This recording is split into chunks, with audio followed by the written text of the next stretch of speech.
How do y'all expect teachers to respond to stuff like this? Because I feel like so many people are expecting me and every other teacher to respond to comments like this like we're Mr. Rogers or Jesus Christ himself. This is what I mean when I say you can't teach your way out of this kind of hate.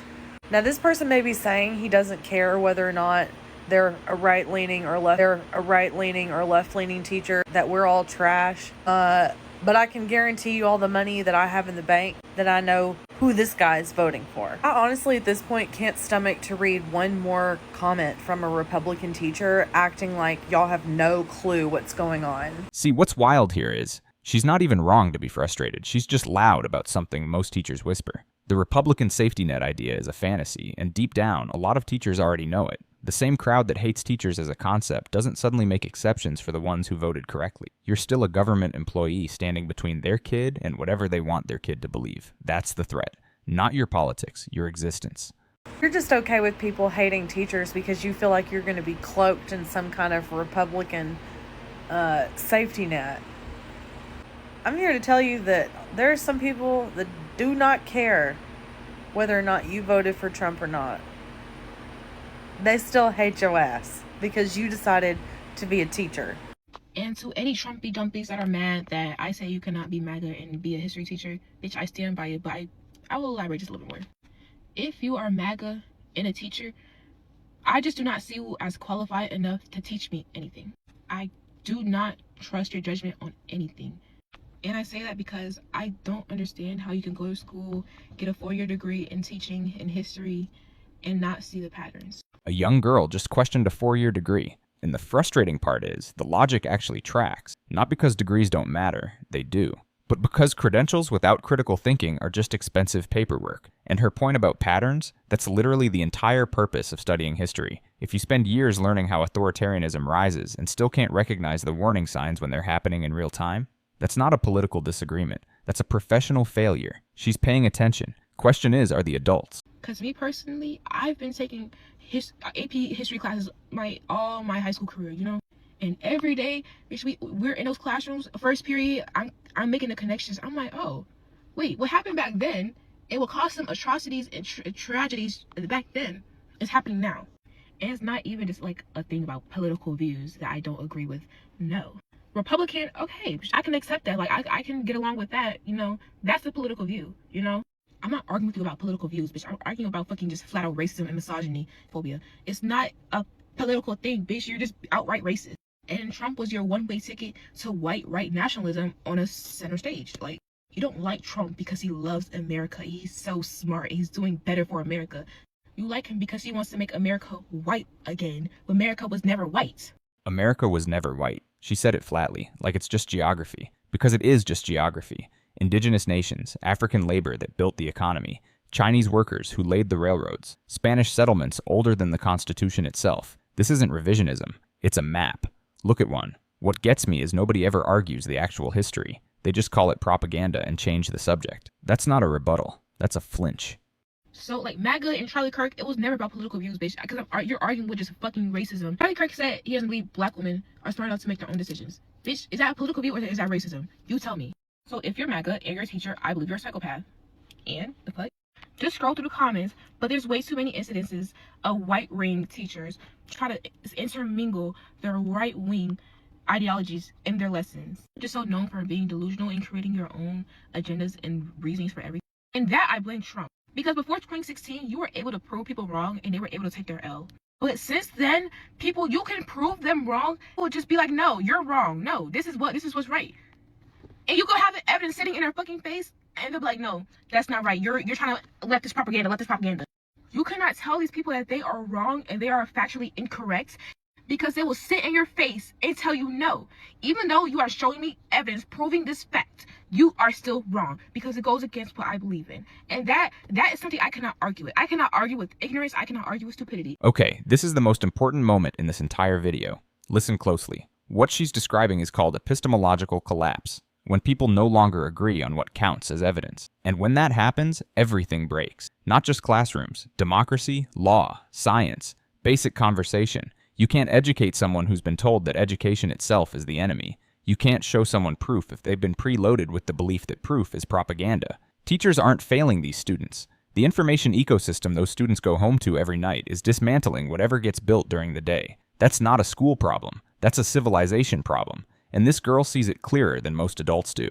So, that is what I mean when I say having MAGA history teachers is dangerous, because you're poisoning the minds of our youth. You're poisoning the minds of our next generation. These are the kids who are going to be our elected officials. These are the kids who are going to be sitting in office. These are the kids that are going to be making laws. Hell, I'm the kid that's going to be an unelected official. I'm the kid that's going to be making laws. I'm the kid that's going to be running for election. So sorry if I want to be taught my history, how it was, exactly how it happened, the right way. So if that is my goal, then I need to know all of my history, how it was, exactly how it happened. I need to be able to make connections about what happened back then and what happens today. I need to know how my government is ran, and I cannot do that with a teacher that is MAGA. So I rest my case. I don't think I need to explain too much more, but that's just off the top of my head for some of my reasons. But yeah, I don't know. You can't be MAGA and a teacher. You're automatically sped. So yeah, that's about it, man. Good evening. Thank you as always for your kindness and for your insights. President Donald Trump, as always with respect, what do you mean by patriotic education? As a Florida history teacher in my 29th year in the profession, please explain to me what patriotic education means. Look, I understand what you, my Governor Ron DeSantis, I understand what all of you think about people like me. History teachers across our country trying to indoctrinate our students, trying to sexualize them, trying to groom them, trying to teach them that America is a racist country. All of that we have waded through, we've stood up to, we've fought back, and we've won. I'm not going anywhere, President Trump. Your allegations about critical race theory and DEI and wokeness, it's all based on a foundation of blatant lies. The fact is, what you want to do is develop a curriculum program for every single student in our country that you're calling patriotic education. And here's the thing.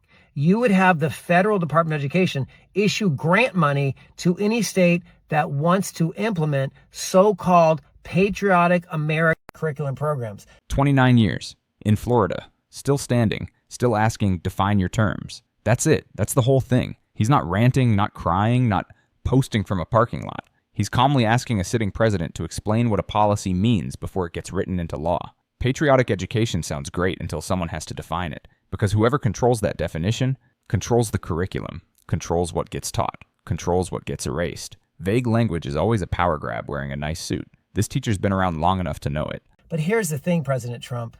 How do you define patriotism? Are you going to define patriotism for other human beings, for other human beings' children? If you do that, do you not understand you are engaged in indoctrination? And do you also understand that we teachers do not ever tell our students what to think? Because that's not education.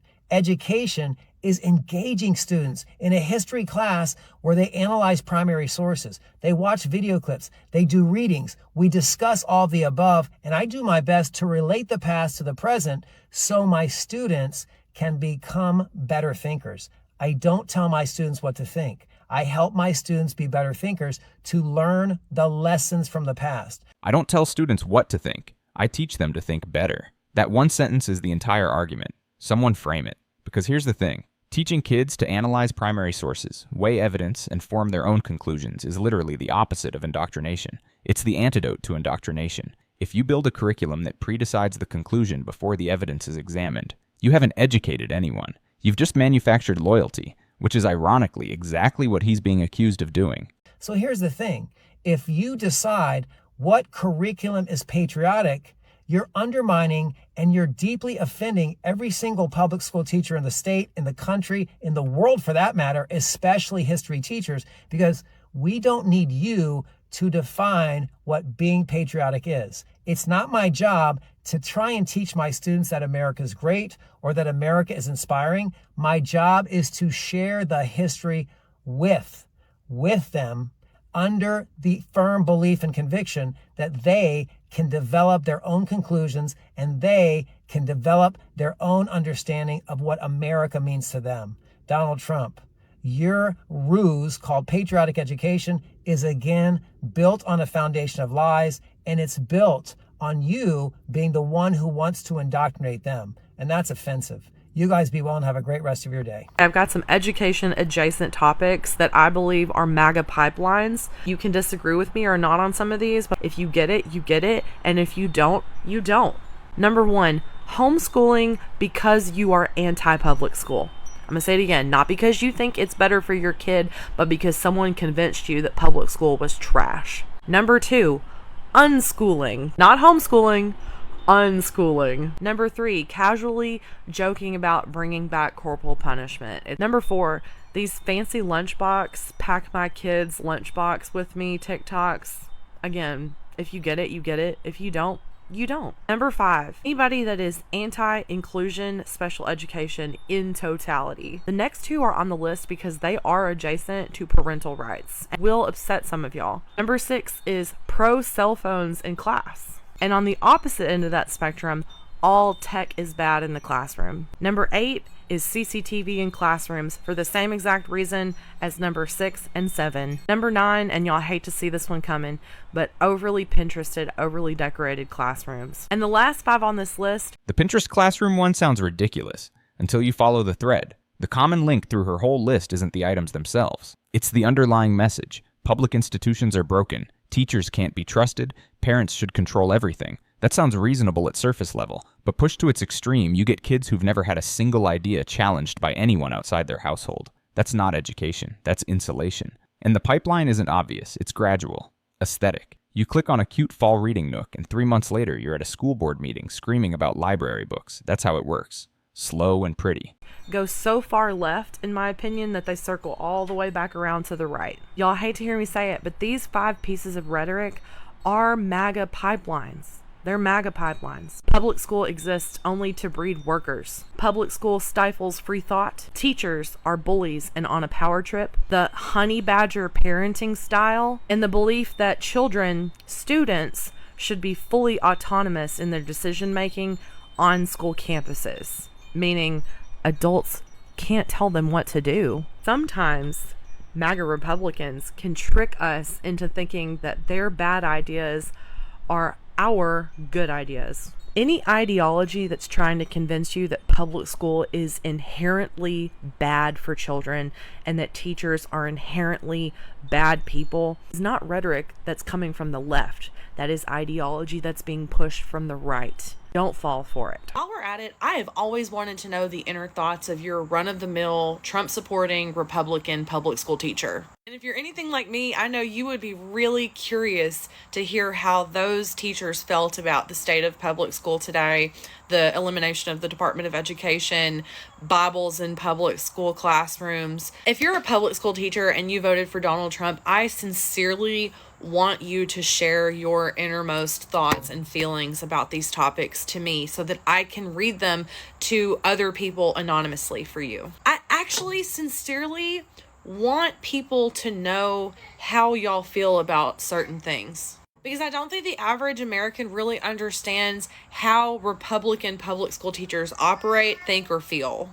I promise you, if you send me a story or an anecdote or a political rant that you want me to share with viewers or listeners, I promise you it will remain completely anonymous. I promise, as the person reading it, I will not include any personal commentary on top of your story or your thoughts or feelings. Because to be honest, that's not really going to be the objective of the show. That's not really going to be the objective of the podcast, roasting Republicans in that specific segment. Not really the intention. I want to point out to Republican public school teachers that I think this is very important for us to do, because you all find it very, very important that public school teachers remain silent in social media spaces or in spaces that people can recognize you as a professional working teacher. You don't want liberal teachers to speak about these issues on social media or at school board meetings or wherever. And you also don't feel like you can do that yourself. So this is giving all teachers a space to really air their grievances without attaching a name or face to it. So if you're somebody who's really curious to know what a Republican Trump-supporting public school teacher thinks about all these things, you should subscribe to Newman Music Academy and look out for the first episode of Private Thoughts of a Public School Teacher. Will be out on December 23rd. And if you are a Republican Trump-supporting public school teacher, I want you to message me and share some of the things that you don't feel comfortable saying out loud on social media or in mixed company, and I will read them for you objectively. So this is me cleaning out my classroom because I resigned because I was targeted in my school for my political beliefs. So this is my classroom, me getting my stuff. And yeah, I was targeted. I was told in so many words that if you don't stop speaking about certain political things, that you will be fired. And then I was targeted afterwards with a bunch of petty stuff to get me to leave my job. So, you know, shouldn't be happening in any workplace for conservatives or Christians or, and this is a Christian school, but it's predominantly black. These are run by black Democrats. And yeah, my classroom, and yeah, it's not right. But I'm okay because I have, I always contracted work as teacher that I do on the side, but it's just exposing it, bringing it to light that it shouldn't be happening in Florida. And this is what black conservatives go through, right? If I was at if I was speaking on the Democrat side, I wouldn't be losing my job. But, you know, you can't speak as a Republican, you can't speak as a conservative without losing your job. After my Jubilee interview, I was brought in by my dean and told in so many words, you cannot speak about that. You have to, we're going to watch your Facebook, we're going to watch your social media, you won't be allowed. I'm going to be fair here because this deserves it. If she genuinely lost her job purely for having conservative beliefs, that's not okay. Full stop. But there's a real difference between holding beliefs privately and actively posting content that puts you in conflict with your school community. She mentions a Jubilee interview, public social media, a direct refusal to stop. That's not silent persecution. That's a conflict both sides escalated. Teachers carry conduct expectations beyond normal employees because they have direct influence over kids. That cuts both ways, regardless of politics. Is it clean cut? No. Is it purely political targeting? Probably more complicated than the framing suggests. To speak about it, and I refuse to not speak about what I want to speak about. The only thing that bothers me more than him is all the Republican senators and congressmen who just keep going along with it. It's not because they believe in it. You gotta know they don't believe in it. They don't believe in any of it. They're just afraid that he's gonna talk smack about them on Truth Social, and then they're gonna lose their job in an election. So they're just doing whatever he says, which is the worst possible thing, because that's called a dictatorship. Jesus Christ, you don't see that? I'm not kidding when I say wipe that smile off. Okay, I don't care if that's a detention. I just wrote you a referral and then you're going to detention for bringing up politics in class. You want to go for two? Excuse me? Excuse me? After all I put up with you for the last 2 years and talked you up and stood your back when they threatened you, you what? You say what? What? Are you serious? Treating me with that disrespect? Are you serious? Are you serious? Are you serious? If I could take back your letter of recommendation from college right now, I would. You talk to me like that? After everything I've done for you? Are you kidding me? No detention. Don't ever talk to me again personally. You can ask questions in class. You say anything in class without raising your hand, you go to detention for a week. From now on. Disrespect me like that? You got your letter, so now everything's good, right? You got your high grade on the midterm, so everything's good. Now you can treat me like that? After all I've stood up for you, you punk ass. You really gonna do that to me? A teacher just called a student a punk ass, because the kid apparently didn't show enough gratitude for a recommendation letter. Let that sink in. I wrote your rec letter, so you owe me. That's not mentorship, that's leverage. That's an adult using professional power to extract loyalty from a minor. And this is the clip that ties the whole video together, because the students from earlier, the sharp, frustrated ones asking hard questions, they're sitting in classrooms with adults like this, emotionally volatile, ego-driven, treating their classroom like a personal fiefdom. This isn't political, it's a burned-out adult who needed support years ago and never got it, and now a kid is paying the price. That's what happens when we treat the teaching profession as disposable, and then act shocked when it breaks. So, a passionate student, a veteran teacher, a woman cleaning out her desk, and a man screaming punk ass at a teenager. Different people, different politics, same broken system. The real problem was never left versus right in the classroom. It's that we've stripped the profession of dignity, funding, and purpose, and then pointed fingers at the wreckage like we didn't light the match. The kids are watching all of it, and they're taking notes. Drop a comment. Who in this video actually had it right? Like if this made you think. Subscribe if you want more. Mind Mirror. We don't pick sides, we just hold up the glass.